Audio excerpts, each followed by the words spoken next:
முதல் வாசகம். இறைவாக்கினர் எரேமியா நூலிலிருந்து வாசகம். யோயாசின் மகனும் யூதாவின் அரசனுமான யோயாக்கீமுடைய ஆட்சியின் தொடக்கத்தில் ஆண்டவர் அருளிய வாக்கு. ஆண்டவர் இவ்வாறு கூறுகின்றார்: நீ ஆண்டவரின் இல்லத்தின் முற்றத்தில் நின்று கொண்டு அங்கு வழிபாடு செலுத்த வரும் யூதாவின் எல்லா நகரினருக்கும் சொல்லுமாறு நான் உனக்கு கட்டளையிடும் எல்லா சொற்களையும் நீ அவர்களுக்கு அறிவி. அவற்றில் ஒன்றையும் விட்டுவிடாதே. ஒருவேளை அவர்கள் உனக்கு செவிசாய்த்து அவரவர் தம் தீய வழிகளை விட்டு திரும்பலாம். அப்பொழுது அவர்களுடைய தீச்செயல்களை முன்னிட்டு அவர்களுக்கு நான் அளிக்க எண்ணியுள்ள தண்டனை பற்றி என் மனதை மாற்றிக்கொள்வேன்.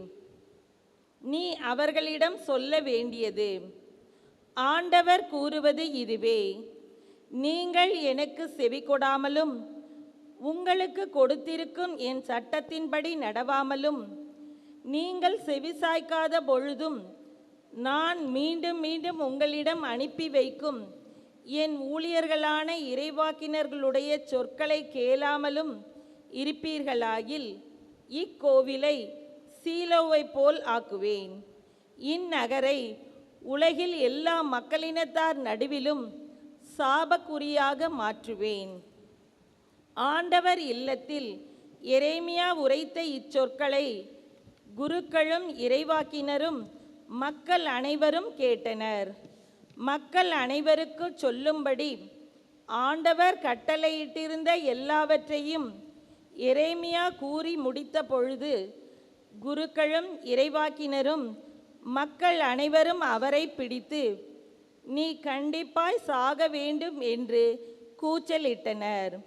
இக்கோவில் சீலோவை போல் மாறும். இந்நகர் குடியிருப்பாரற்று பாழாய் போகும் என்று ஆண்டவரின் பெயரால் நீ ஏன் இறைவாக்கு உரைத்தாய் என்று கூறி ஆண்டவர் இல்லத்திலேயே மக்கள் எல்லோரும் எரேமியாவை சூழ்ந்து கொண்டனர். ஆண்டவரின் அருள்வாக்கு.